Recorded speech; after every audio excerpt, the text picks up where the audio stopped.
Hey everybody, it's Erik Torenberg, co-founder, partner of Village Global, a network-driven venture firm. And this is Venture Stories, a podcast covering topics relating to tech and business with world-leading experts.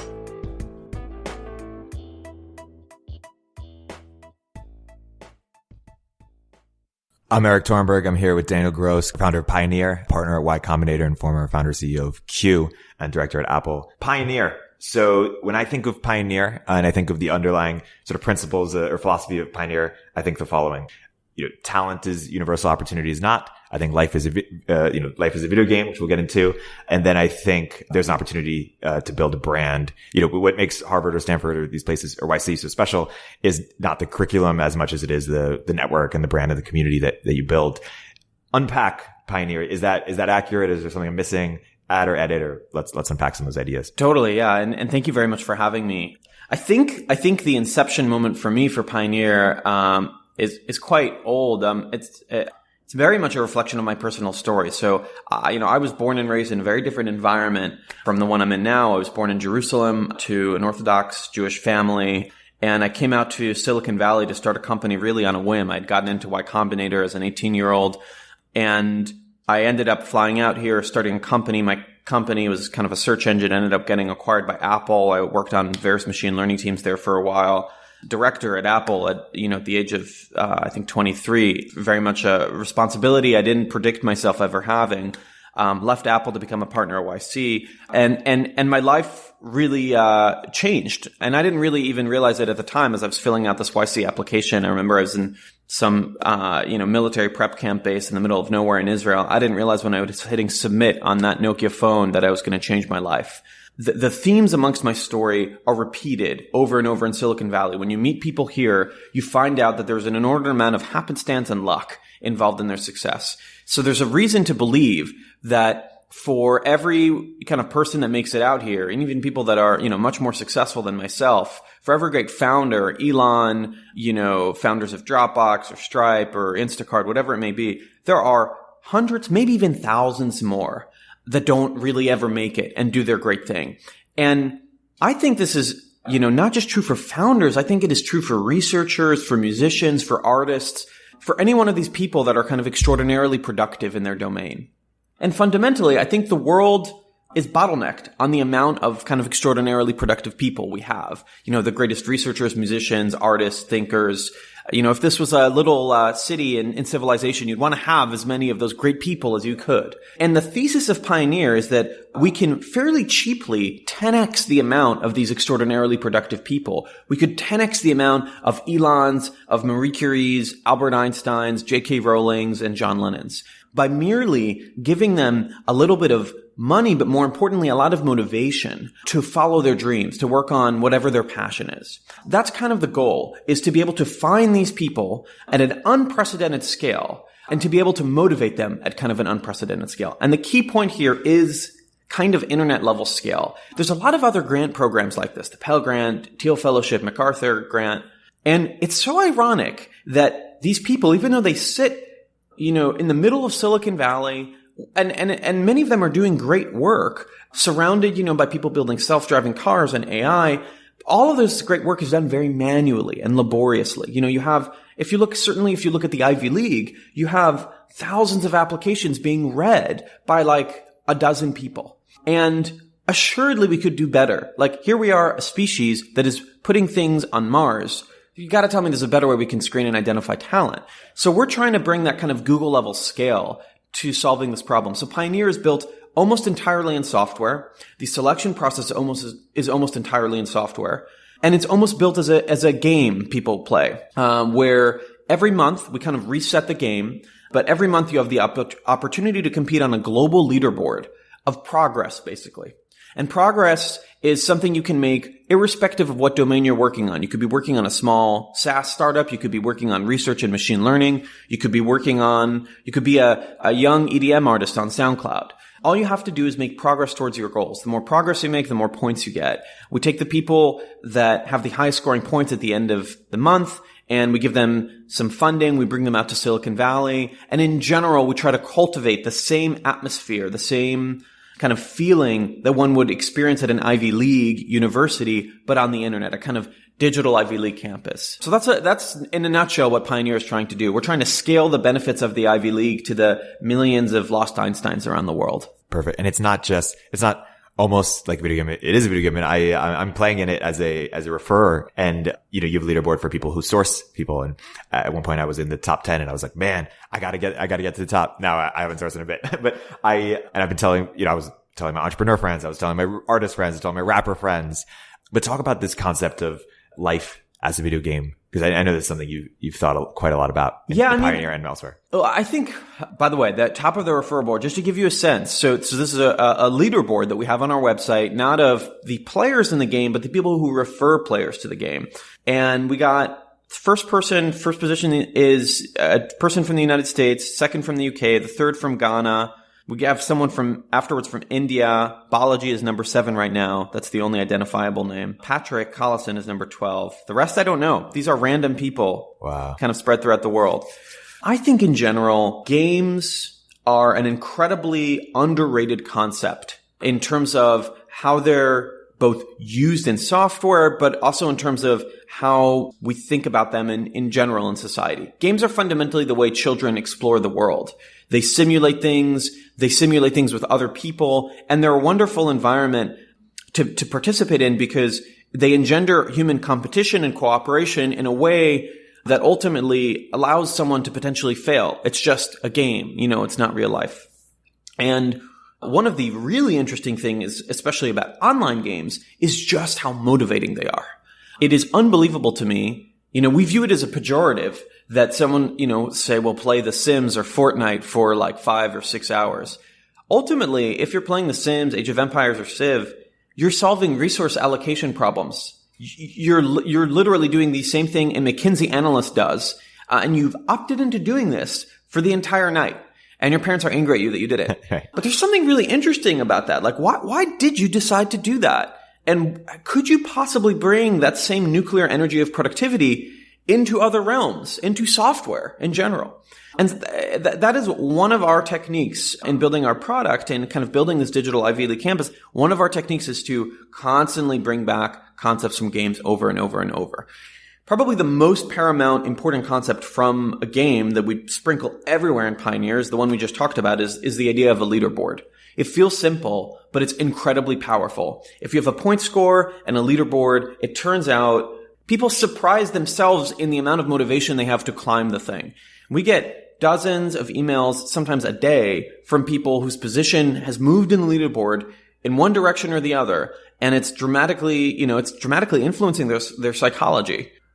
We're kind of surprised, honestly, by it because, it's something that we just kind of built here in an office. But what you kind of realize over time is that people develop a strong emotional attachment to this thing because a leaderboard is merely a digital edition of a process that we are all doing all the time. So when you sit down at say a dinner party and you meet a bunch of new people, there basically is a leaderboard there. And you're kind of figuring out who's good, who's bad, who's interesting, who's not, who feels secure, who feels insecure. Where do I rank here? Who would be interesting to catch up with afterwards? And all we did is we made a version of that with pixels instead of one that runs in your head. And it turns out it's incredibly potent and it's incredibly powerful. And so that's just merely one style of energy that we're trying to bring from games into kind of the realm of productivity. There's many more that we'll be doing over time.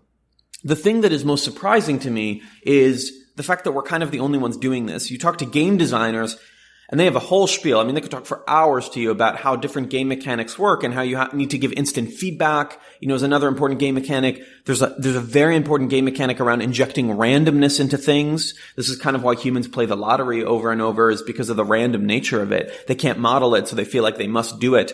And good game designers have spent, 20 to 30 years thinking about it. But then you wonder and you ask the question, why haven't these techniques been brought to, say, Gmail or Slack? Why can't that be as fun and as motivating and help me accomplish my goals as much as a video game is? And I'm not really sure the answer as to why, but I very much hope that we can kind of change the defaults here. Software should be fun to use. It should help you get what you want done. You should not be stymied by your mood. Software should kind of enable you to jump and punch above your weight in current mood. And it should use all these psychological techniques to motivate you to kind of get what you want done. Is Strava like that for you for running? And are there other areas of your life where you would like to have more game mechanics? Yeah, I mean, I would love to have game mechanics kind of everywhere. The trick with the game mechanic, by the way, is you got to be really careful what you measure. And so CrossFit, I find a very interesting variant of this that's actually somewhat flawed. CrossFit's an amazing, almost religion, actually, when you think about it. It has churches throughout the world. There are local pastors. You have to go to the quote unquote Vatican to get certified as a pastor. They've kind of figured it out. And it's very cultish and tribal, right? The kind of downside of CrossFit is I've noticed any one of my friends that do it, one of two things happens. Either they check out, or if they're a type A personality, within 3 months they get injured. And they get injured not because they're bad. They get injured as a emergent property of the system that they're in, which is that CrossFit optimizes for you to do as many reps as possible. That is what they are measuring. Now, as you know, when you work out, you can always accomplish more reps by breaking form and by hurting yourself. And so people get as many reps done as possible until they injure themselves because of what they're doing. So you have to be really careful what you measure and what you promote because the leaderboard is so powerful. I mean, people will just commit to that thing and try to move it up as much as you want. And I'm saying this, you brought up Strava. I mean, Strava definitely, and there's research about this, it's not just me, increased my proclivity towards running without me really thinking about it. I think the interesting twist here is a lot of this is kind of in the back of your brain. But suddenly, I found myself running more and more and more. And I think there's a fantastic paper that was published a couple of months ago about how the kind of best way to motivate people to run was to put them on networks like Strava and surround them in particular by runners who were ever so slightly slower than them. Right. This is very interesting. Not people that are much faster, not people that are your speed, but slightly slower. And my interpretation of this is you've just made a easy game to win because you can be slightly better than those people all the time. And so there's positive feedback there. Now, I suspect it's a little bit more nuanced. If all you get is positive feedback all the time, then it becomes boring and monotonous. It's not fun to play, a game on easy mode because there's no novelty there. So you actually need the right balance. And again, so we think about a lot within Pioneer, we think a lot about what is the right balance in terms of, if you move up and down the leaderboard, what is the right sequence that is the most motivating? Is it up, up, down, down? Is it a lot of up and then a lot of down? And so we're applying a lot of thought to this, trying to make the most compelling experience possible. And it blows my mind that no one else is.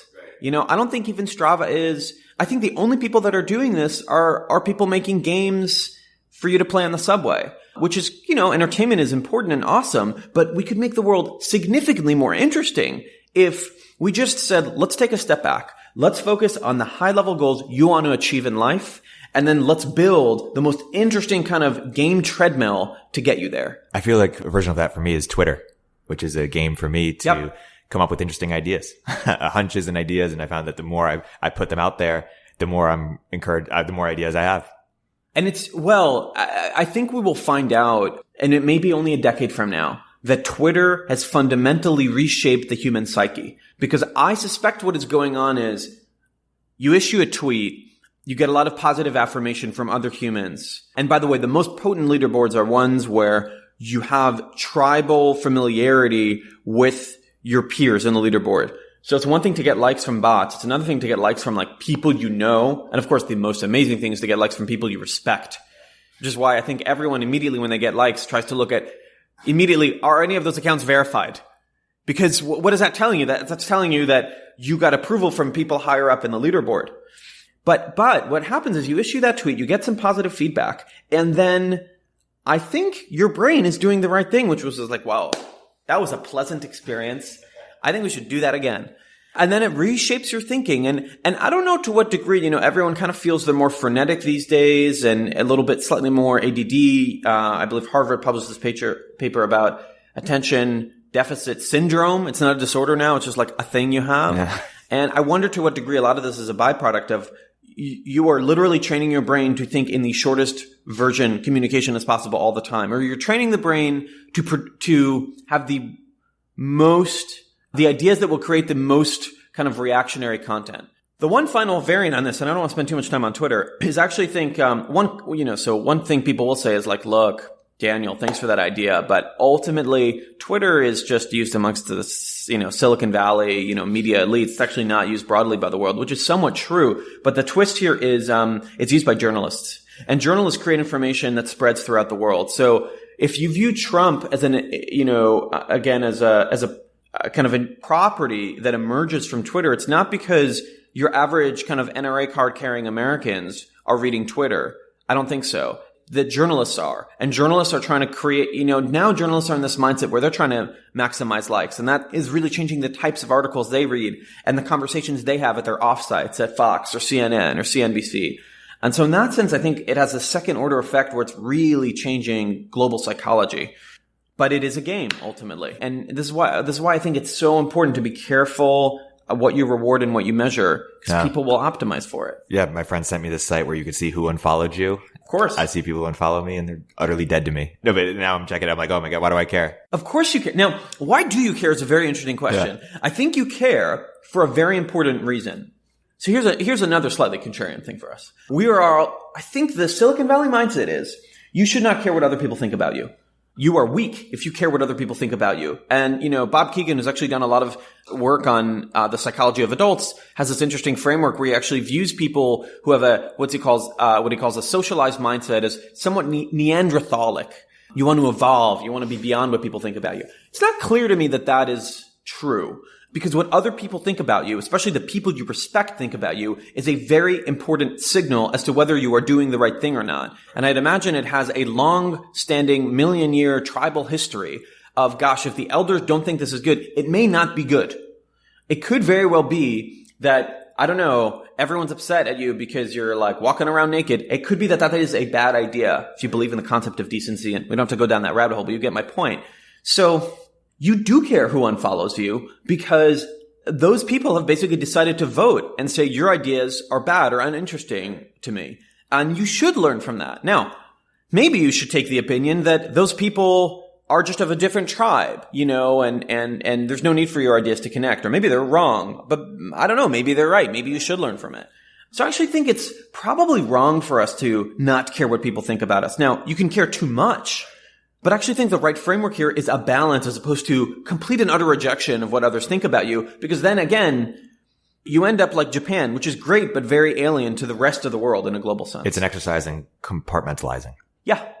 But so thinking about games in a broader way of perhaps game design, so let's say we're talking about basketball earlier. Basketball is some sense a zero-sum game. Like there's winner and there's loser, and I have to beat you. Pioneer feels, and other games, more positive sum. I can win. You can win. I'm curious in life, what types of games or what types of things even are positive sum versus zero sum? For example, giving someone credit. Is that positive sum when you give someone your respect or recognition or an award, or when you have, a lot of friends? Like what types of things, where you having more of it takes away the specialness for someone else? And maybe that's related to the book Infinite Games, which I know you're a fan of, but how does it land on you? So one important thing to note about Pioneer, there are multiple winners every month. So it is not like Fortnite in the sense that there's one person left standing. There are multiple people that can win. And I think that's a very fundamental component. If players kind of sense a limited amount of oxygen in the room, then it's really hard to engender cooperation amongst players. And people tend to start playing, have kind of a very short mindset in terms of cooperation, helping others. So you definitely do want to figure out how to craft something that is expansive enough so that it feels like, yeah, we could work together here. We could cooperate because we can kind of all win. And you see this to exit the gaming world, and you see this happen in markets where you have different managers. So for example, in the venture world, because there's limited amount of kind of oxygen to go around, you'll often see funds compete. And it's not actually a very collaborative environment, say between Sequoia or Andreessen. And they may respect each other at a very high level, but it's very competitive. Whereas it's quite interesting if you look at it in the hedge fund world, especially when they're trying to figure out what calls to do, because, we can put in a $10 million trade, you guys can put in a $10 million trade. There's much more sharing of ideas. And it's a much more positive world. In fact, hedge funds have these like offsites where different fund managers go and trade ideas. That you would never see an offsite where Sequoia and benchmark. yeah, here's the companies we're looking at. What do you think? So the key insight here is you have to have the sense that we can all kind of win together. Another way to cultivate that sense, and this is where finite and infinite games is a quite helpful reference, is to try to make the case that this thing that we're doing, let's imagine there is a limited amount of deal flow. This investment in the company that we're doing, I'm happy to split it with you because the game I'm maximizing in life is not making a return off this investment. It's having a relationship with you. And having a relationship with you will mean 10,000 other investments down the road. It'll mean our kids can play together. It'll mean we'll have a great life. We're playing an infinite game where it's not really clear what the end is. We're just rolling it over and over. And that occasionally happens in the angel investor world, right? Where you have like a small allocation and you'll split it with someone because you kind of want to build a long-standing relationship that kind of folds over and over. So another approach here is to try to engender infinite gamesmanship amongst people where you're not really worried about like, is this thing going to work out? You kind of have faith that it'll work out and you want a very long-term time horizon with that person. Two other quick thoughts here on like, zero sum versus non-zero sum. The other thing that I think you have to do to engender healthy competition, that we kind of touched on earlier is, and we care about this a lot with Pioneer. It's something we actually need to do a better job at. The matchups between players need to be exciting and interesting. There needs to be novelty there. So as part of going through Pioneer, you actually rate other applicants constantly and you're rating their progress as well. So you can imagine thousands of people applying together, the kind of children of the internet working on their different projects, and they're all rating each other's progress. And we don't do a good job of this today, but we will do a better job of making sure that we show you other people that are somewhat similar to you, because if you get the sense that a competitor is 100 times better than you, you're not going to play the game because you're going to predict you'll lose. Similarly, if they're 100 times lower than you, there's no novelty either there. So you have to have, exciting matchups. The last thing that I find really interesting, I don't exactly know how to apply to Pioneer, but I think is a very interesting insight. If you look within games, in general, things are competitive. Sometimes there's cooperation and competition. There's one weird mode where people get very cooperative despite them generally being competitive, which is when they play against an AI. And there's actually many, many popular games, World of Warcraft quite famously, where weirdly humans are, for the most part, collaborating because the adversary is an AI. So if you're like playing World of Warcraft, you have millions of people around the world that are cooperating, groups of humans cooperating to play against this other entity, this artificial intelligence entity. So tribes join to fight another tribe, if that makes sense. What's really exciting about this one is the other tribe is fictional. It's a machine learning model. It's not a real human. And so we've managed to find a way now to get humans to cooperate, which is generally hard to do. I don't exactly know how to apply this to Pioneer because I think if we could put in applicants into Pioneer that were AI applicants that were doing a really good job of like writing really original music or starting really good companies, then we would just use that AI. But it's something for people to think about as if you're listening to this and you have a piece of software and you're wondering how to gamify it, there's this really interesting insight, which is the engendering cooperation amongst your users by having them play against an adversary that's not a real human. Which I find utterly fascinating. What else is something you've learned or that has surprised you since starting Pioneer, besides the fact that there are so many amazing people out there and pioneers? And I saw, some of the write-ups you had from the first group, and it's really incredible. What's something you've learned about the process or about anything else worth sharing? Okay. So probably two interesting learnings.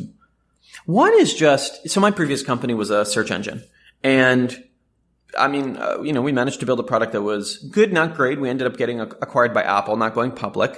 And, people would send us emails saying that they kind of liked it. I have never worked on something that has the level of emotional attachment that Pioneer has engendered in the world. And that is incredibly surprising to me. And motivating in a very different way. I have never felt emotionally motivated. I had always felt very rationally motivated. So, let's build a search engine. We can increase the rate of economic growth in the world by making people slightly more productive. I had this whole rational mindset I built out about it. And I could craft a similar one for Pioneer, but a lot of the motivation is, you just get these emails from people letters from people where you've kind of changed their life in a very meaningful way. And what's really exciting to me about that is we're like 4 months old. So if you manage to have that amount of progress in this little of a time, heaven knows what you could do if we just manage to get our act together and build out a little bit more of what we want to do. So that's probably been one massive learning. And the second one is somewhat related, is an interesting product learning. We built Pioneer primarily initially as kind of a search engine for these folks. I mentioned I started a search company. I obviously have one gear. And so I was like, let's build a search engine for these undiscovered lost Einsteins. The idea was you're going to win the competition, you become a pioneer, and that's kind of it. We'll try to get different people to play it every month, and we'll just get these winning pioneers. Turns out that's not how the users are using the product. And this is like an interesting product shift. The users are using the product as kind of a gym for productivity. It's not necessarily even about winning the Pioneer game. It's about going through the process of trying to win the Pioneer game. Where, again, we get emails from people thanking us for creating the thing even though they don't win, because it held them accountable to their goals. A lot of the pioneers who won are seemingly interested in reapplying. And, you kind of think, well, gosh, wait, you already won. Why? And then it turns out the motivational aspect is what matters. That is the real gift we're trying to give people. So that's changed our thinking a little bit. We changed our policy. So even if you won, you could just reapply and win over and over and over. And we're actually going to, over the course of the next couple of months, we're really going to try to dig in on this concept of games where winning is just like being at a certain level in a game. And if you win over and over, you grow your level more and more. And we're going to try to just, have the broadest number of people playing month over month over month as opposed to growing the organization. So kind of retention becomes an interesting goal as opposed to just growth. Right. And that's a pretty big product shift. It's actually a fairly different product. But it's kind of exciting. It's trying to use this kind of nuclear energy of games for productivity and motivation. And it's, I think, a better way of thinking about the problem. That is to say, I initially came at this problem of let's find unrepresented talent that's spread throughout the world by finding them. And it turns out the way you find them is you actually build a thing for them to play where the act of playing makes them better. And then you just look at who's the best players. Yeah. It's interesting. I have this friend, Ray Batra, who's working on a learning gym. That's what he calls it. But he's looking at sort of Equinox or other gyms, physical gyms for comparisons. Perhaps he actually should be looking at things like Pioneer or things like Twitch and so sort of the segue to ask, overrated or underrated, the importance of face-to-face? Yeah, that's a great question.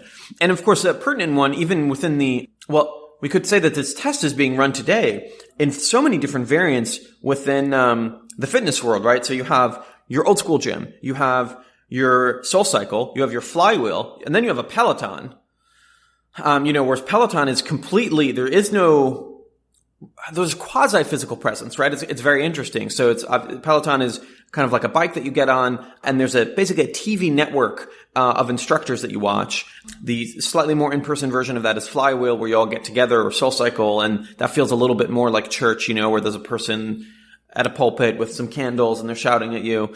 And so they're all running this test for us. And certainly prior to the rise of Peloton, I would have been actually fairly convinced that face-to-face communication is necessary. And I'm now increasingly less convinced of that. So here's my framework for this. I think when you get humans face-to-face in the real world, you are getting an unbelievable amount of energy around kind of tribal bonding. People forming eye contact, talking to each other, trading ideas, going through experiences, creating memories. That is very special and incredibly powerful. So you can imagine that is worth 100 points.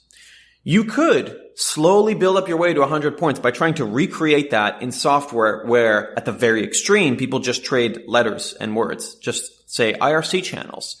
They slowly build up their way there. The open source community has these channels where people have real bonds, real relationships. But it's a long hill, and the curve is steep, and it's very easy to disengage at any time, and it's very easy for words to be misinterpreted. You can go online and read these funny emails. Linus Torvalds, the creator of Linux, will write at people where he's shouting and cursing. And my interpretation of that is there's no tribal connection there because he's never met those people. So you have these two extremes, right? Like text being traded and IRL. And the question is, what is the laziest way to get to the IRL stuff without being totally IRL? One thing Pioneer does, which I think will help us a lot, is we fly out all the pioneers and we're going to put them together over the course of a couple of days, and we're going to do a bunch of things that engender bonding over those few days. And then they're going to all disperse and go back to where they came from.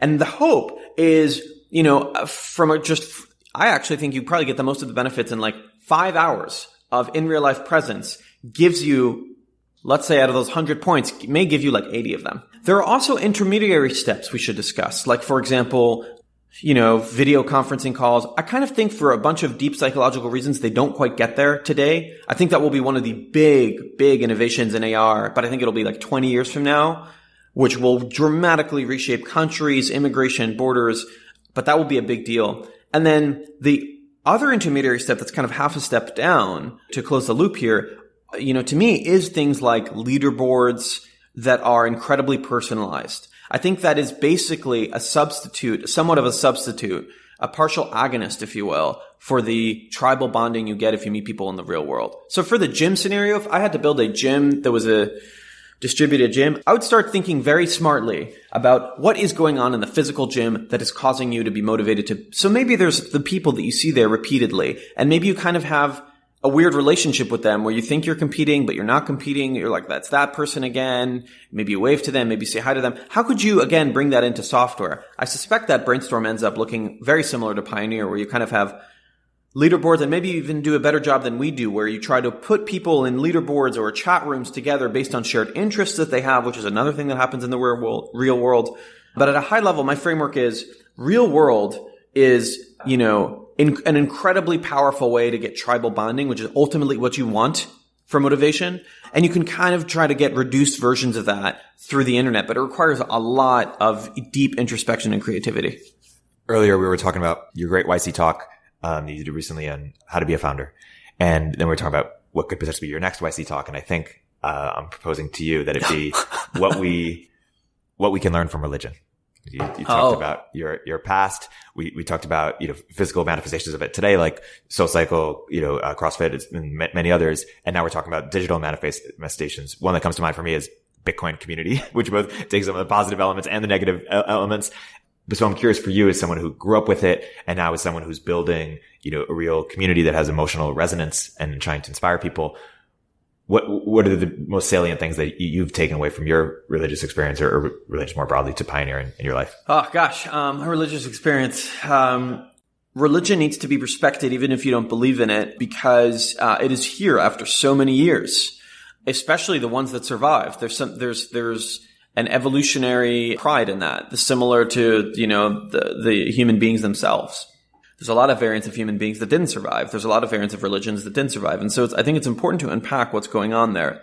The benefits of religion is I think it provides an interesting framework to figure out how to enforce positive tribal bonding. Humans have this very deep-seated desire that's, I think, very important to figure out who's in their tribe, who's not in their tribe. And I actually think a lot of the fake news, America kind of feels disconnected to each other. It's actually a little bit of when you look at it, it's a little bit of a tribal breakdown. And it's very, similar to the Girardian mimesis idea, if I'm pronouncing it correctly.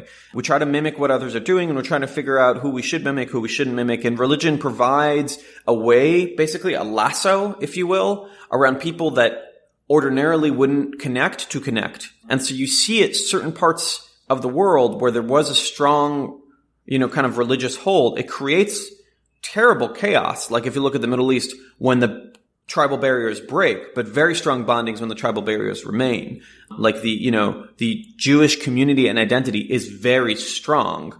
Regardless of what you believe in, it's very strong despite it never being proven, if you will. Same for Christianity, same for Islam. So my takeaway from it is, how can we, in order to fix this problem where, when you have tribes that don't connect, there's a lot of competition, occasionally flat out war, how can we create kind of new religions that provide very broad lassos around the world to kind of get people to cooperate?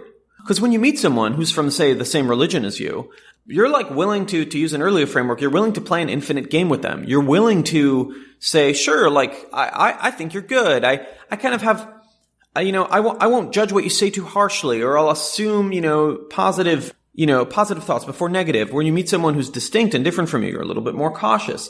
And so one of the things we're trying to do with Pioneer is we are trying to effectively create, I wouldn't say a religion, but we're trying to create something that is similarly powerful for engendering kind of cooperation and positive communication amongst a global network of people that have very few things that bind them together other than the fact that they're pioneers or pioneer applicants. And it was thrilling to, one of the interesting things you can do in Pioneer, one of the slightly riskier features we built is we allowed applicants the ability, after they rate another applicant, to give them feedback, both positive or negative. And it's a feature that you build where if you spend any time on the internet, you think to yourself, good God, people are not nice to each other on the internet. Just watch a YouTube video. Just look at YouTube comments. You look at, FormSpring, all of these anonymous communities were terrible.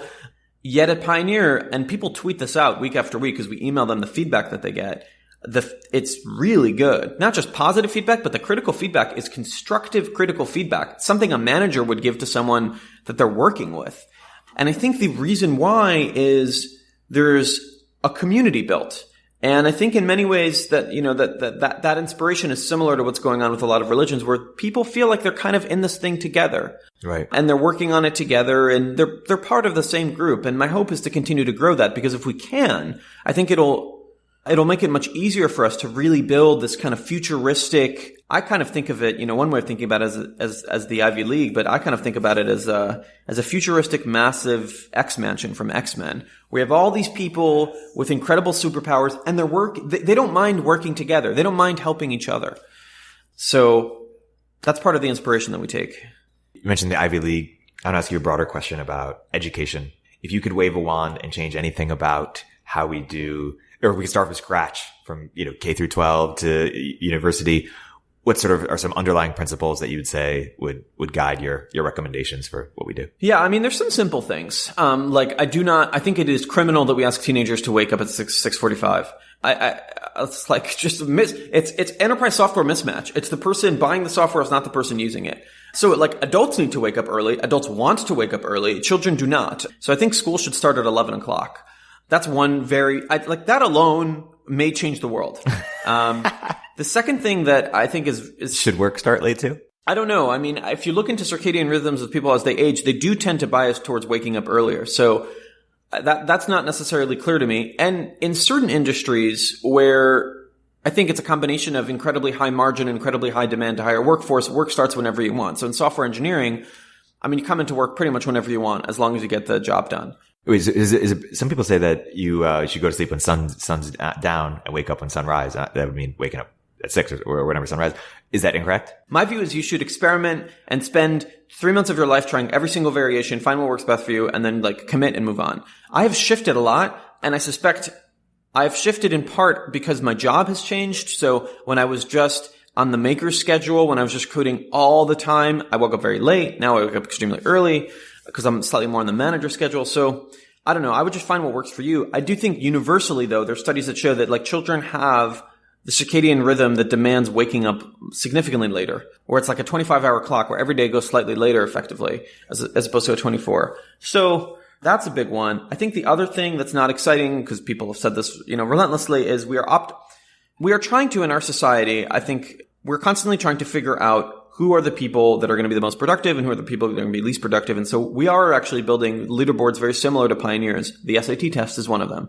And so it's, again, you got to be really careful what you measure because everything follows from that. So the SAT test is what matters. So now we're going to get people to pass SAT tests really well. And that means we're going to develop curriculums that may knock the creativity out of them forever. One of the greatest things that happened to me at my school is I had a high school principal who was willing to turn a blind eye to me actually not showing up to a lot of classes as long as I did well on tests, which gave me the opportunity to explore programming and kind of explore my identity of who I am today. If I had, ruthlessly just been at school all the time, I may have been a very different person today. And I kind of wish more curriculums were like that. I understand why you don't do it because you have to have a lot of trust and faith in the student to actually come through and have good grades. Why do you have to have good grades? You have to have good grades because this is the way we measure how good you are going to be in society. And this is the way we measure how good we are as a school. And this is the way the school gets revenue. And, everything follows from that. So that would be another thing I'd change. I would say this, kind of a third thing that's not very frequently said, that I think it could be a very interesting idea. It's actually an idea of my old co-founder, Robbie Walker's, who's still ruthlessly working on Siri at Apple, is building a kind of Airbnb for homeschooling. I think one of the interesting things you get from the internet is there's a lot of different people trying different things, and that leads to greatness. That leads to like Avicii rising out of SoundCloud, Jordan Peterson, regardless of what you think about his views, he basically rose out of YouTube. He's an emergent property of YouTube. Really great bloggers, really great thinkers. They can rise because people are doing very different things. There's less kind of a homogenous centralization. And I think homeschooling is an interesting one because it potentially affords that. Now, you also would get if you had a platform where anyone can kind of pick whatever school they wanted to go to and anyone could start their own school, you'd also get probably people that would start very bad homeschools. But my view is that, again, you can use the internet to equalize this out. I mean, fundamentally, when you get into an Uber car, the person kind of takes you to that destination because the bad Uber drivers got weeded out by the system. The bad Lyft drivers got weeded out by a system.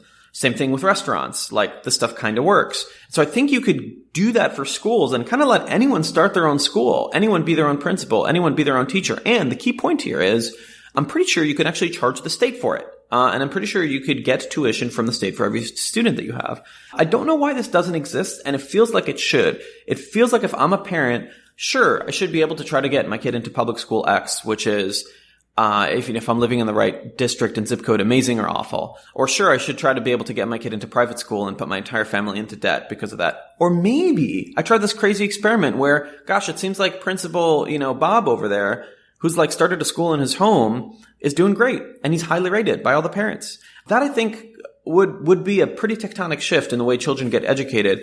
And that would be incredibly important. The last final thing I think is really important for education is, I hope this isn't too controversial, but I just think maybe it is. I think we need to get the internet as early as possible to people for two reasons. One is it encourages and allows people to follow their passions and dreams. Now, the internet's also a scary place. It has porn and violence. You want to mediate it a little bit. I actually grew up, weirdly, ahead of my time. I grew up with, we had an internet because I had a religious family. We had an internet that, basically had a whitelist of websites. And it turns out that was enough. I just needed access to a bunch of programming websites and the Stack Overflow of my time. And so I think that is tremendously important. And then the other reason why I think it's really important is, if we don't do it, other countries will. And I do understand the challenge of being a parent today is you have to figure out how to balance your kid relentlessly spending their entire life on their iPad watching YouTube and playing games versus being outside in the outside world. And so there's this whole paradigm of it potentially being an addictive product. But I think the underrated thing to think about is it's not going away. It's here to stay. And so you also don't want to raise the children that don't know how to use the pen and paper of the 21st century. Airbnb for homeschool could be a fascinating idea. I think it could be fascinating and yeah, it may dramatically reshape the flavor of education in the US and have this typical disruption pattern where, gosh, we were so focused on disrupting education by selling into schools and Blackboard and all that stuff. Turns out the way you fix that is 5 people in a garage somewhere in Los Altos just cobble this thing together and it changes the world. Right. There's this idea in education that's commonly known as income share agreements. Yeah. And which is sort of under a broader idea of sort of equity investing in people, which gets many people scared when it's phrased a certain way because of history of slavery, many reasonable reasons for that, et cetera. But there's sort of the broader question of, can you align incentives so that more people care about each other? And if you think about, we sort of have equity in our families, in a different kind of way where we care about them. We're incentivized to do so. And could you do that in more broader ways? And so I'm curious how you think about this idea, because Pioneer could be such a natural evolution for Pioneer to create sort of a marketplace or something where people can say, hey, I think that person's really talented and they want to do this boot camp. I want to, put some money so that they can afford it, and then maybe see a percentage of revenue, assuming they reach a certain, income level. What are your thoughts on this concept? Yeah. ISAs, income share agreements, I think are amazing. In many ways, they engender what I was calling kind of infinite gamesmanship. That is to say, if we had between us, if we had just traded ISA stock, you had, stock in Daniel and I'd stock in you, suddenly things would change quite a bit. You can kind of feel it in your head a little bit, being yeah, sure, let's share deals. Let's work together more. It's all part of the same pool, right? And what's really interesting is you get that psychological shift. I think even if the amounts aren't that large, it just feels like there's linkage here. Yeah. Which you're totally right. This exists in families. This exists in, again, religions that enforce this, particularly the Mormon church. We're helping that thing. So it engenders cooperation, which I think is really interesting. And in particular, what engenders cooperation is what I'm describing here is income share agreement swaps. That's the real frontier. But more broadly, I think ISAs applied correctly are strictly better than any other alternative in terms of if you're thinking of how to get kind of cash flow now for someone's future potential. Obviously better than loans, because just to be clear to the audience who might be hearing this for the first time, the way a lot of the traditional ISAs work is, unlike a loan, you don't pay anything back until you hit a certain threshold. So say we're going to sign an income share agreement, say 1% of your earnings, don't pay us anything unless you're making over $100,000 a year, which is amazing. It means, and if you really build it in the right way, you can really structure it such as you don't pay us anything unless you get really rich. So it really doesn't matter. The challenges with ISAs, I think, are twofold. One is the optics, and that will hopefully change over time. Companies like Lambda School are kind of popularizing it. So it just looks weird to people. And that's not a good enough reason. The second thing we must be careful of is Pioneer would be a prime place to try ISAs and also kind of make it like a live type auction model thing. That feels exciting and actually may positively reflect on a lot of the themes I mentioned earlier, competition, leaderboards. I actually think that would be a very scary and bad idea. There's something important to me about not necessarily having the reactionary nature of, say, an equity getting traded every day, especially if it's an equity in a human. I don't think we want that. I don't think we want to increase the flywheel of a bad day. You can imagine, say like a bad week, you'd lose some hires on your team, and one of the wonderful things that startup equity has in it is that it's not liquid. And it's actually, I think, one of the worst properties of cryptocurrency is in the cryptocurrency world / public company world, people find out about that. They start, selling your stock. The price goes down. Now there's this terrible flywheel effect. And we would not want to bring that to people. So I actually think it's very important for anyone kind of exploring ISAs or more broadly equity. I think when the project is in its embryonic stage, I don't think you want to be able to value it on a daily basis. Yeah. Maybe not even monthly basis. And maybe there's no shorting. You can only long. You got to be careful, because I think that would be ideal to say hypothetically, but the free market has a way of making anything happen. And as you know, there's companies that try to enforce who can sell their stock. This never works. There's a broker, in a high rise in Manhattan that's figuring it out. So I think you just want to set it up so that things aren't valued that frequently. But, I think, broadly speaking, it has a lot of potential, and it may be something we experiment with. Yeah. When we think about growth and you think about sort of what leads to sort of the big successful moments in your career or in pioneers' careers, is it something you hear about this sort of overnight success, but it took 10 years? But basically the question I'm asking is, how much of growth is linear versus like exponential versus all at once? Like, just that one thing that then leads to the much higher level of growth. How do you sort of view, growth in terms of, retroactive career success and plotting the moments that led to it? So I'll give you a metaphor that will, I think, only be useful for engineers, and then I'll try to explain it. I think growth is similar to a piece of software that's running through code, and it's running through code, and it's line, and then occasionally gets stuck in like a loop, in a tight loop. And then it moves very quickly through the loop over and over and over and over and over. And then it breaks the loop, and then it goes and runs longer. And then it gets into another loop and, gets really tight iteration in the loop, and then breaks and kind of continues down the code base. That is to say, progress, growth, I think these are all byproducts of getting stuck in a positive feedback loop, which I'll explain in a minute, rapidly iterating in the positive feedback loop, making a lot of progress, reaching a point where that positive feedback loop doesn't work, plateauing, and then hopefully repeating that process over and over again. So I don't think it happens overnight, but I think overnight you can get stuck in this moment where you finally found the right thing to do, and that thing is giving you reward for doing it. And that reward, this isn't money reward. It could be a person telling you you're doing a great job, users starting to give you positive feedback. I don't know, the weather changing, but and then you start doing that thing over and over and over. And I think this describes all shifts in people's personalities. If you see someone kind of that's become a curmudgeon, I suspect that this similar framework is behind it. Something happened, and that didn't change them, but that got them stuck down a feedback loop, a kind of rabbit hole that pushed them in a certain direction where they were just optimizing something, and that turned out to be the bad thing. So, if you look at someone, I find it very interesting to ask a question when you meet someone, say 10 years later after you originally met them, and you're like, wow, they really changed. I find it really interesting to try to ask and interview them to figure out that exact moment. Because occasionally what happens is I've noticed a lot of, I got an email from someone I respected and they said I should just go for it. And I did. Or I read Paul Graham's essay and seemed like the right thing to do. So I did it. And then I did it. And then, boy, I launched my website and people told me the website was great. And then I started working more and more on the web. But at that point, they're already in the feedback loop.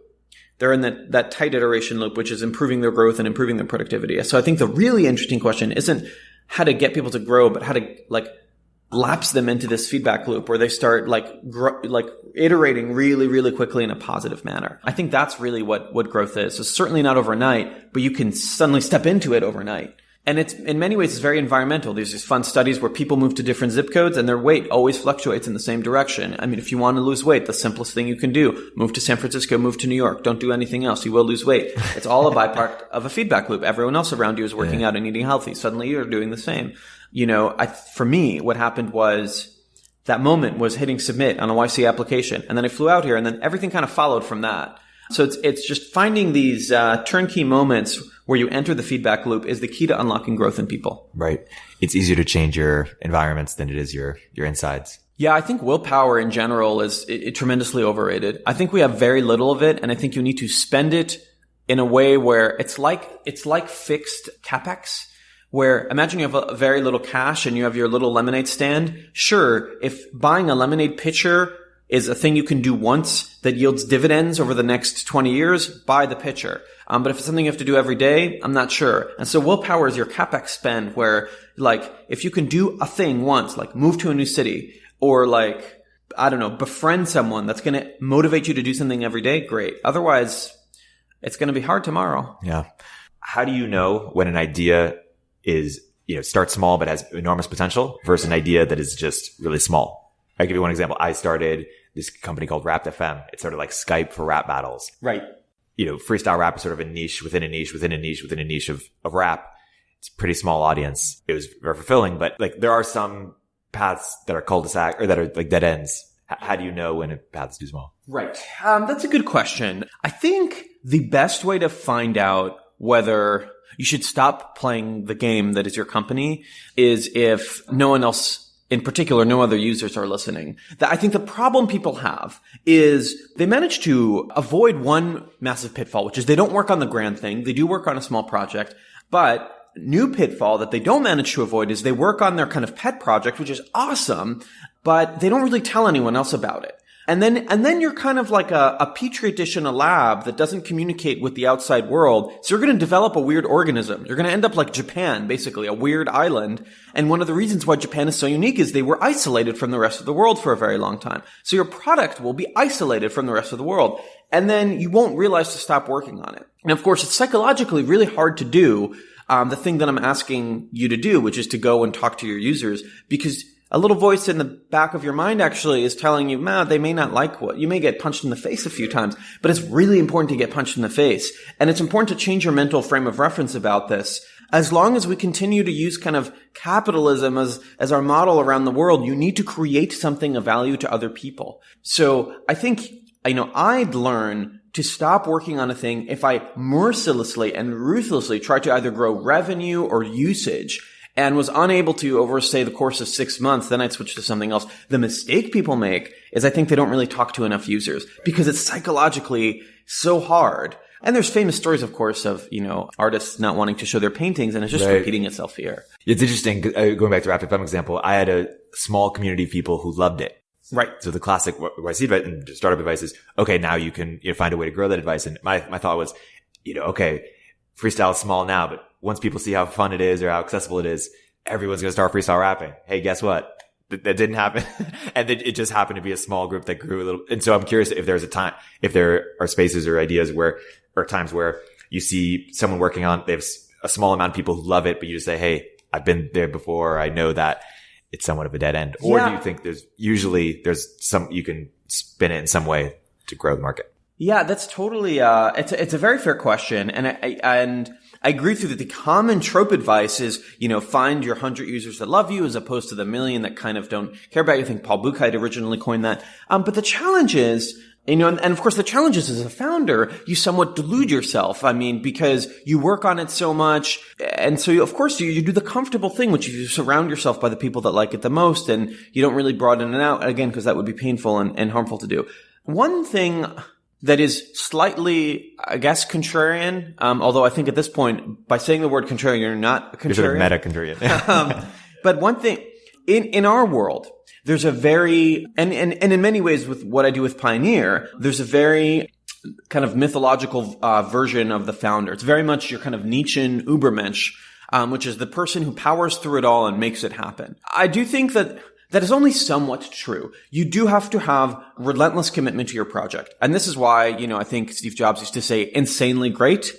The key point was you have to be somewhat insane. It's actually not a compliment to make something insanely great. There's something wrong with you. But I do not think that a perfect founder can defeat a bad market. And I just think that, gosh, if you're going to start a startup, you are already going to the most aggressive version of the video game. You are chewing glass and staring into the abyss, to quote Elon Musk. And so you're going to suffer. Don't make it even harder for you and go after a dog market. Like, I would just try to go after a obviously good market instead of trying to conjure it from scratch. And I've shifted my view over the years just because I've seen good friends of ours just try to make something happen and it doesn't. And then on the other side, I've seen people where I've kind of been like, gosh, they're not even working that hard and their company's doing so well. So I do think you have to pattern match a little bit. And again, especially if you're going to start a company, let alone work at one. I mean, you're already climbing Everest. Don't increase the grade even more. What is your philosophy of friendships, or how do you what criteria do you, like, what's important to you, and how do you think about friends? I think friends are really important. As I traverse through the video game of life, I realized they're more and more important, because you want to have a set of people. It goes back to this idea of infinite games where it doesn't really matter what happened today. It doesn't matter what happened this week. They're still there for you. Why are they still there for you? They're there for you because there's a sense that the bond that you have with them is stronger than whatever's going on right now. And that's a very, very important concept, because if you don't have that, I think life can feel very overwhelming and you can feel very ungrounded. And so the trick here is, I think, especially when people come out to city hubs to try to network, if you followed the pieces of advice I just gave you, you build a lot of acquaintances and not friends. And I think it's really important to build friends. And it's not very comfortable initially if you're an introvert, but it gets very comfortable afterwards. I think even introverts, I suspect it's a very ancient human thing, can cultivate like the 6 to 10 friends that matter. And it could be that extroverts can cultivate 100 friends that matter, but you got to have the small group that matters, and you have to invest in them. And is the simple advice for that group, picking that group, just pick people you want to be more like? Or that's interesting. I think the simplest advice, the Occam's razor here, is pick people you like being around. And there's a wonderful effect I've noticed there where I don't think I was born a particularly lovely, pleasant human. It's not innate. It's a lot of work. But what happens is, again, feedback loops, is you surround yourself with people that are pleasant to be around. And then you subconsciously are thinking, why are they nice to be around? What are they doing? And then you're like, gosh, I should do that too. And so that kind of is what makes you an interesting person. And often when you see people that, skipped a bunch of years in high school or were homeschooled, they lack that because they didn't go through that process. So I would just pick people that are fun to be around, because ultimately you want to be fun to be around. That's how you get to the top of the leaderboard of humans. And so that's the thing I would optimize for. There's a different question, which is how do you get inspired by people? Or what's the right strategy for kind of human inspiration? Look, I think if you can be in a place where there are inspiring people, like a real Ivy League campus, go for it. If you cannot, I would apply to Pioneer, because that is literally what we were trying to do in software. It is inspiration as a service. IaaS. And it's more productivity as a service, which is PaaS, which sounds better. And the final thing I found worked for me before I created Pioneer, my pseudo Pioneer, the fake variant of that I would do back in Israel, is I would read a lot about people, dead or alive. And it's kind of interesting. The brainwashing effect reading has is incredibly potent, right? And so you end up reading about John Rockefeller, or J.K. Rowling or John Lennon. And I at least found myself thinking a little bit like, what would Rockefeller do in this moment? And so in many ways, it kind of provides that in a low fidelity way. But if you want the HD version, Pioneer is the way to go, hopefully. And if not, you can email me and let me know why. Yep. You tweeted out maybe a couple months ago, asking for best frameworks for decision making. What are some of the best frameworks for decision making you've come across? Yeah, I'm very curious about two things. One is how to make better decisions, obviously, and the other underrated, under-researched thing that literally I've not seen a single research paper on is how people make large life decisions. It seems like no one has studied this science. So in terms of better decision making, like mental models, I think there's 10,000 of them. Steve Yegi actually has a great post that I try to reread once in a while about mental models. It's just a list of all the mental models. That's great. Occam's razor, Hanlon's razor, all that kind of stuff.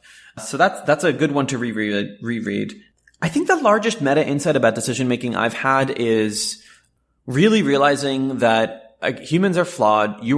Me, Daniel, is flawed, and observing the software in my head as opposed to just acting on it. It's like playing a video game in third person as opposed to first. And this means a little bit that in practice, say you're sitting in a meeting and you need to make a decision, it means a little bit that the thought process that you're having is not first person, I do not understand what's going on, but third person, like, why don't I understand what's going on? Why am I not focused? What's going on with me? Like, why do I have this feeling about this person? Is that right that I should have this feeling? Or do I just have this feeling because they're an outsider? So kind of I mean, this is not exciting to people, but hopefully, if you've heard about mindfulness 10,000 times, and this can be the straw that breaks the camel's back, you should give it a shot. And, here's the contrarian twist if you want a little bit of juice for the podcast. It's Please. not like sitting and meditating. That's all great. I think like that is really overrated at this point. I think the underrated thing to do is just be an adult and try to observe, your own mind in the moment. Not like when you wake up at 6 a.m. and trying to sit and observe, just like in the actual moment. Try to get feedback from people all the time. Accept feedback all the time. And when people give you critical feedback, boy, it is really important that you make that a positive experience for them, because they will not give you critical feedback if you make that experience shitty. So thank them for that. Act on it. Mention to them that you acted on it. Yep. So that you engender more critical feedback. And ultimately, again, you want the critical feedback because you want data on how to be better. I want to echo your point about making life decisions and how that's understudied, because what are some of the big life decisions? Who you spend time with, certainly as a life partner or best friend, where you live, and what you work on. And all we sort of have is platitudes. People have that's right. People have no way I do not think they know how to answer these questions of even simpler ones. You meet someone, old friend, hey, how's work going? I seriously do not think people have a cached answer to that. I think they're computing live how work is going. And actually what they're computing, they're doing mental substitution. And I think what they're thinking to themselves, well, how is today? And then they save in their head the value for today for how work is going. So if you actually want to get someone to quit their job, find them on a day that's bad, ask them how work is going, and then suddenly they start telling themselves work isn't great, isn't it? But again, this is a very flawed mental process. It's, I think, mostly a byproduct of the English language being so flexible and loose and not really transmitting what you want.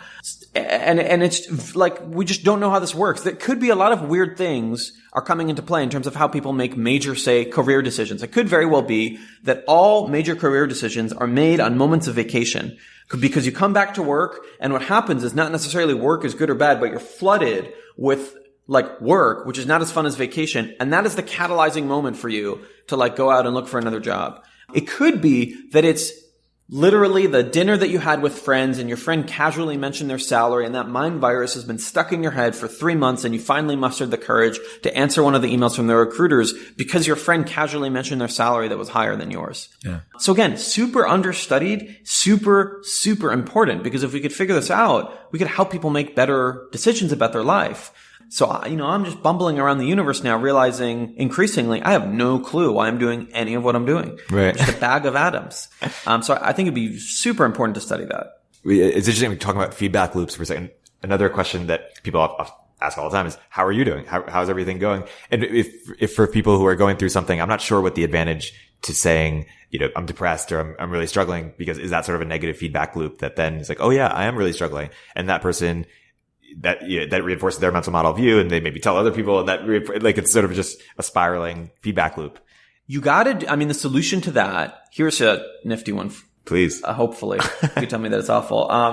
The solution to that is you have to be vulnerable first. And it's very similar to, and sorry, I have one gear, I'll relate everything to games. But if you're at a poker table and the table's quite cold, what people will do is a live straddle where someone will just say, look, well, I don't even have the cards yet. I'm putting in $20, $200, whatever. Just throw the party down. And that changes the atmosphere of the table because suddenly people are like, okay, I guess 200 is the minimum now. So you need to do that in the conversation. And that means saying something vulnerable first, which I think throws people off and gets them in a different gear. So yeah, how are things going will engender your classic, great answer from the other person. But crushing it. But if you either ask a novel question or you just start with, hey, my day was really hard today. I had to do a couple of one-on-ones and I'm worried one of my employees is going to quit, but I'm kind of curious, forget me, like, how was your day? I think you'll get a very different answer. It doesn't actually have to be negative, by the way. It could be very positive. Had a wonderful, as long as it's genuine. Yeah. We talked about this podcast, how you are working on the defaults. You mentioned another podcast because you're sort of in your mid-20s, like, now is the time to solidify the defaults. And you also mentioned that you are trying to be kinder. Cultivate more kindness. And you mentioned how Pioneer is such an emotionally fulfilling mission, and that's sort of a novel thing for you. So I'm curious broadly with those two things, not being exclusive, but somewhat different. How do you think about your own personal growth? Like, what are those defaults that you're working on, and what does cultivating kindness mean to you? Thanks for asking. Yeah. Making progress on that goal. This is a good, DG check-in here. I'm making progress on that goal. I am figuring out, I've figured out a bunch of things in regards to my diet that have really changed my life.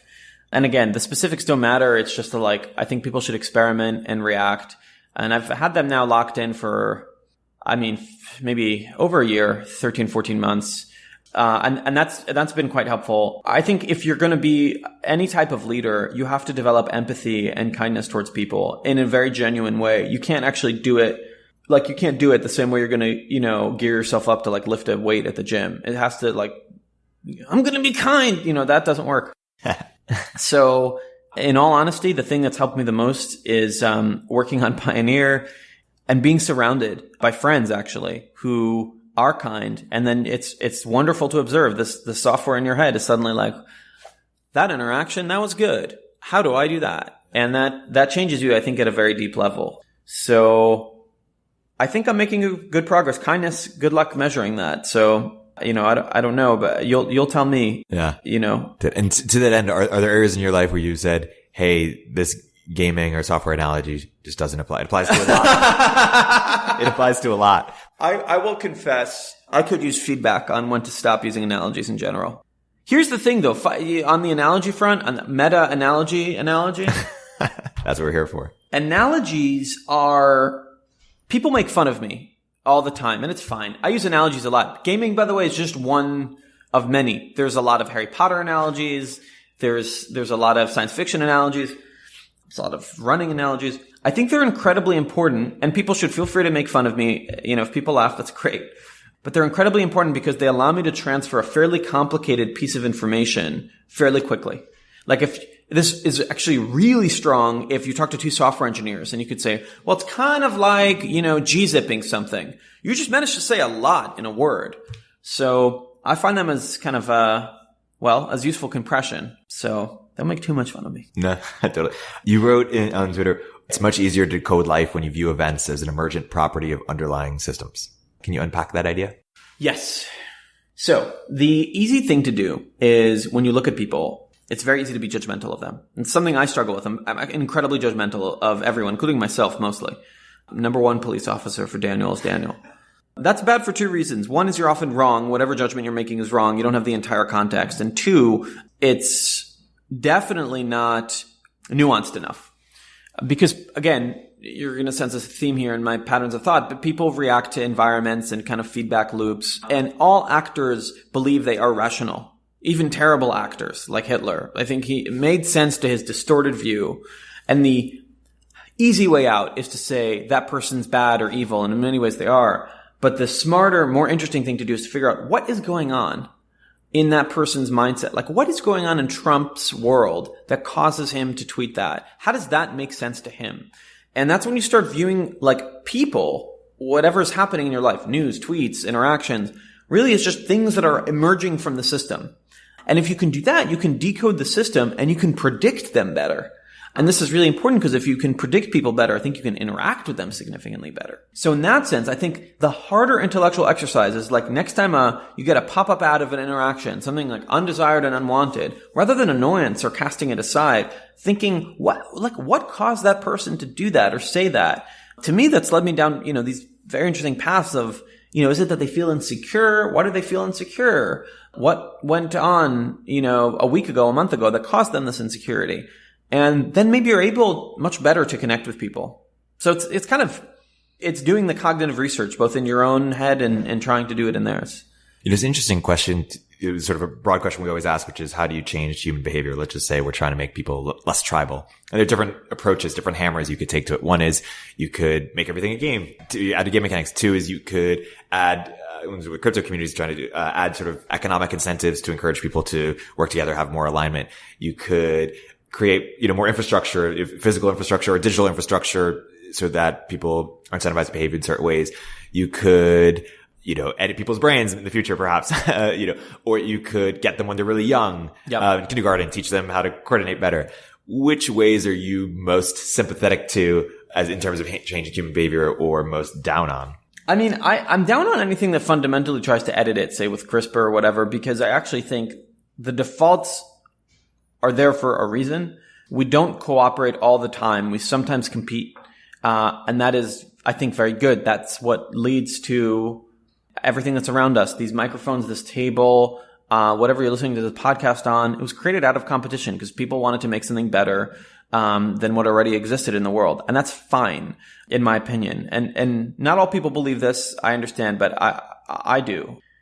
You want people ideally to compete again in this very broad sense where they're willing to cooperate at times and they're willing to have the bigger picture in their head. Certainly, I think getting people early on in life is great. I mean, it seems like as you age, you basically trade novelty for pattern recognition, and the brain is much more plastic and malleable when you have less data to pattern recognize on. So shaping someone's life early on in life, I think that could be a really big deal. And certainly, can young people be pioneers, by the way? Yeah, pioneer is kind of broadly aimed at younger people. The applicant, in our first tournament, we had applicants from over 100 countries, but also anywhere from 12 to I think 87 years old. Now, there is an age that's too young for something that is pioneer for a bunch of other reasons. I mean, I think pioneer is designed to get you into a very particular feedback loop that I don't think you want at 12. So, but I do think figuring out other ways to get people to think of themselves as together in a tribe as opposed to antagonistic to each other is important. Getting them early on in life is one crazy one, if you really want a crazy one. So the reason earlier we mentioned the fact that humans are willing to cooperate when they're playing against an AI in games. So it turns out if there's another tribe, it could be a fictional tribe, we suddenly cooperate more. And certainly this is one of the reasons why war leads to a lot of economic progress, is it's like us against them. We, all of America, must collaborate in order to persevere against, say, if the Cold War, the Russians. Of course, it's terrible because on the other side you have real humans. And so if the Cold War had actually come to pass, boy, that would have been bloody awful. But it's very interesting if the other entity doesn't really exist. So I've always wondered, what if there was a completely false myth about alien invasion happening? And it was a catalyzing moment for the entire planet to just work together, stop the trade war, collaborate as much as possible, build companies that are half in China, half in America, build rocketry with the Russians, all because we got to work on this together, lest the aliens come. Now, of course, the fascinating twist about all of this is there are no aliens and there's nothing coming, but there's just the myth of it. And I think if you could successfully pull that off, and even if the myth was true, let's just say for 10 years, that would probably cause more economic growth than I think anything else possible. Wow. My friend Anthony Soleil, who's the manager of Nas and Future, who should get involved with Pioneer in some way, he tweeted out recently, he said, I think Earth needs a common enemy. Yeah. So, same idea. That's how you create tribal bonding, is you actually say no. Let's look at the bigger picture here. It's the aliens. Yeah. And it's funny because, the question I asked you is the question I'm asking myself. And when I think about it, my life's work potentially could be trying to improve human coordination. And I'm trying to think what's the highest leverage way to do so. I think that's incredibly important, especially in this era today of the social network where the tribal bonds are local instead of global. And so there's many more of them and the extreme ones kind of connect to each other, if that makes sense. Like, I think the very weird thing that the social network did, and I think it's broadly speaking, actually a wonderful product, but it did this weird thing where like extremes can talk to each other. Because like the extreme KKK over here, in one state now suddenly has a very easy path to the extreme KKK in another state because it turns out like they both like the same content. So in many ways, the worst tribes are getting amplified, or the most extreme, salacious, whatever word you want to use, tribes are getting amplified. And so, yeah, you have to figure out a way to combat the tribal bias you get with information and news. Creating another antagonistic massive tribe is definitely one thing to do. I'm very worried about, other people talk about weird interventions like, I don't know, psilocybin, or the one that I'm super worried about is pot. Oh, pot gets people to chill out. It's not clear to me that, that we know enough to screw with that system. That's a very scary system to screw with. I mean, there's the Dunedin study from, I believe, New Zealand or Australia showing that pot reduces IQ in teenagers by 8%. And I think that correlates roughly to 15 to 20K of income annually. So that's a really big generational deal. So I'd be hesitant to like CRISPRize or do drugs because I think we just don't understand the computer. So why edit the source code? Yep. Last couple of questions. One is, maybe full circle here, evaluating talent. For Pioneer, how do you sort of think differently about evaluating talent than someone like Keith Raboy or Eli Gill or even mainstream talent evaluation? Like, how do you see the world of evaluating talent? I actually think it's somewhat similar. And a lot of these people are good friends of mine, and I've sat down with a lot of them, Keith, Elad, Mike Moritz, Mark Andreessen, and I've tried very much to reverse engineer the software that's in their head into software that's in software. I think the largest way I think differently about the problem than them is I'm trying to make it scale to the internet. And I'm actually trying to not have humans be a local small set of humans be involved. And we're not there yet. I mean, Pioneer still has experts that do kind of a final review on the algorithmic selection process, but we will get there. By hook or by crook, we will get there. And I think that's really important because, again, no one's brought really the power of no one's done a Google crawler for geniuses. And that's what we want to do. So to accomplish that, we need to think a little bit more C++, a little bit more Python, and a little bit less coffee with random people. Yeah. There also doesn't exist a Glassdoor for people. So did you imagine in the future there will be like this person's at 91% from people that have worked with them, and this person's a level 3 friend, and this person's to what extent, what things will not be captured or will be captured, do you think? This is, I think, one of the reasons why it's actually really important for founders to have empathy, because we could potentially concoct a future here that is very good, maybe even very lucrative, but actually quite bad. Because you can imagine, again, if you have a bad week and suddenly you're going down from level 5 to 4 to 3 to 2 to 1, this compounding, it's negatively affecting your life. And so we actually have to make sure, again, we use the energy of applying labels and statuses and badges to things in a positive way. And again, we really, when we think about designing Pioneer, we really think about what is the most positive experience everyone can have, and we try to give it to them. A byproduct of this is a feature that we added where there are regional leaderboards now as opposed to a global one, to really give everyone a sense that they're at least winning something. So you may be, position 900 and the global leaderboard, but maybe you're number 1 in Ghana. That's really exciting. Yeah, I think this future that you're describing will exist. Whether it'll be dystopian or utopian really depends on whether its designers want to carry in a kind of utopian view and can really think about the second order effects of what they create. And that's something I think a lot about, because I do think this could look very Black Mirror if we're not careful. And so, we spend a lot of time thinking about how to build a future that we'd be proud to live in. Yeah. And to that effect, could you imagine the future, Pioneer 5 years out, 10 years out, the goal is to find the lost Einsteins. Could you imagine a path, and obviously you have to be very careful about how one constructs it, where it's like YC, except instead of supporting companies, you're supporting people before they even start them? Yeah, I mean, in many ways, it kind of is that today. So Pioneer does require you to have a project. You have to apply with a project. But I suspect for the winners of the tournaments that we have, their projects are going to change. And you see this often with founders. The first company is not the massive company. Patrick had a company called Octomatic that he sold before Stripe. Howie Liu, founder of Airtable, had a prior company called eTax that, was successful, but far less successful than Airtable is. And so these second acts are actually quite common. Eric Wu, founder of Opendoor, prior company was called Movity, got acquired by Trulia, I believe. So And this pattern is quite common in research too. You'll see people originally start out, they'll be studying the hot field of the day, which today may be cryptocurrency. It used to be, say, quantum engineering, quantum mechanics, and then suddenly do great research in machine learning. Inside Data Science is a great example of a company that's capitalizing on this. So for both research and as well as commercial kind of company starting, people's, second, third acts is often where they get their swing at. We just want to get in touch with these folks early on in life. I suspect Pioneer will always require you to have a project. You will need to have a thing, mostly because I believe that is a good selection filter on people. If you do not have a project, and boy, we've defined it so broadly that if you cannot concoct a thing, and this could literally be anything from a book, a song, research, a company, a paper, a drink you want to sell. If you don't have that, I worry you're never going to have that. So I think we're always going to want to find people that will be relentlessly productive on something they create. In closing, I want to name a few people, and then I want to ask you what's something you've learned from. So Laura Devon.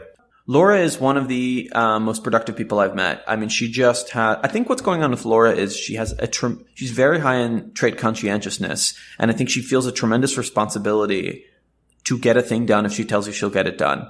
And it's one of those things where it's not a learning in the sense that like, now I have this knowledge, I'll do it. But it's a little bit more like, I am more like that when I am with her, just because the, environment shapes who you are.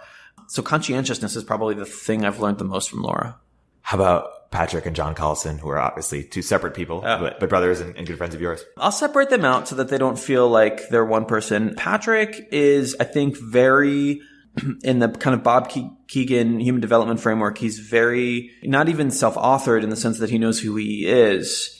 That was actually how I would describe the differences between them. So Patrick is very interested in adopting any view that is on the table as potentially as his own, thinking about it, trying to find the flaws on it, asking questions about it. And that's very interesting and quite liberating. Whereas John, what I find quite interesting is there's something kind of very Gryffindor about him. He has very specific set of values and virtues he holds on to that are grounded and stable. And so I think John is actually the person that you want in order to make sure that during turbulence, the thing stays steady and continues to go to the direction it needs to go in. And Patrick is the person that you want when you're like, gosh, the plane has been going steady for too long. Let's make it a little turbulent. Are you in Ravenclaw? Are you Ravenclaw? I don't know what house I'm in, but the Sorting Hat is a wonderful game mechanic. I'll tell you that because it's random, because you don't exactly know why it selected you. And so it becomes so interesting to talk about it. Is there a Sorting Hat in Pioneer? Or might there be? Maybe there should be. Yeah. It's definitely one of the things we're thinking about. Yeah. Could someone make a school that's actually called Hogwarts? Like, I wonder if could they use that IP? I mean, I don't know. J.K. Rowling, I follow her on Twitter. She seems like a pretty nice person. Yeah, so. That's a pretty amazing idea. Elad Gil. Yeah, Elad is someone I hold as a very close friend, honored to be his friend. There's a lot of things I've learned from him. Probably the largest Eladism, the professional Eladism that I've picked up is he very much is focused on markets over founders. And don't get me wrong, he cares about the quality of the founder, but he very much believes that market wins, not founder wins. Now, I mentioned this earlier. I would say he is even further on the market trajectory than I am as a person. I am still holding on to a little bit of that belief that the mythical founder can break through. But he has certainly pushed me in that other direction, which, I find interesting. On the personal front, it's nice to have, I'm from Israel originally, and it's just nice to have one of my close friends be Israeli too. There's a lot of cultural connection there. Mark Andreessen. Mark is the best, is the most generative person I think you'll ever meet, except maybe Tyler Cohen. Or Balaji. Or Balaji is another good one, where basically by generative, it's a very simple test. You give them one thing, and it's how many things do they produce. So you give Mark one named entity, he'll produce 10. And Balaji's the same and Tyler's the same. He's also incredibly responsive, which again, I take a lot of strength from. I think, gosh, I should be more responsive. Mike Moritz. Mike has the most legendary kind of founder selection software in his head. So that is the thing that I try to figure out. The other interesting thing about Mike is he is incredibly, I wish there was a word, maybe there is, to describe someone who's a polymath, but in also areas of art, which I think is interesting because I wonder if it's inspiring to me to be more like that, to be more interested in boats or art, or music than I am. Actually I think music is not one I struggle with, but definitely like physical art. I don't get as much as he does. But again, the legendary thing about him is he has just an innate ability that's been tested over the course of decades at just identifying talent. I mean, it's Magnus Carlsen, basically. How about Saku? I saw her on the Pioneer Advisor list. Saku is, I know Saku's Twitter personality better than I know her real life personality. So all that being said, I think she is a very interesting person who is interested. So there's people that are interested in ideas. Patrick is a good example of this. And then she is a variant of this where she is interested in fringe ideas, really seeking the frontier. Saku is the person where if everyone is prospecting for gold in California, she's thinking, good God, we got to go to what about the people that are going to Saudi Arabia for oil? What about Nat Friedman? Nat, wow, you're hitting on all my favorites. This is really good. I don't know what you're using to select people, but it's great. Nat is one of the most natural born leaders I've met. He would never describe himself as much, and I think maybe why he's good is he's very hard on himself, but he has this ability to just say things where you're listening to it and it's just like you're not even really understanding what he's saying, but it sounds so good you want to follow him to the moon or to Mars. Sam Altman. Sam is weirdly, out of all the people we listed, and we listed some ambitious people, Sam is probably the most ambitious and the most mentally flexible. He is willing to, hop on a call with you to discuss a crazy idea at 2:00 in the morning. And there's very few people that have that flexibility and ambition and talent. So I'd say ambition is the word that defines him. Keith Roy. Keith is an interesting one. He's changed over the years in a very good way. I mean, I think Keith is probably one of the best operators on the planet. I think he's changed he got famous, I think, for being very mentally inflexible and really just having his way or the highway. But I think he's modified on that a little bit in a good way where he was a little too extreme before. And now maybe as a prospect of going from operating to investing, he's willing to kind of accept or tolerate, at least test in his head, alternative thoughts of view. But, if two words to describe Keith would definitely be operational excellence. Yeah. Anything worth adding about Balaji or Tyler? Here's the thing a few people know about Tyler. Tyler's an incredibly kind person. He famously has donated the proceeds of his latest book to basically a person he met in Ethiopia.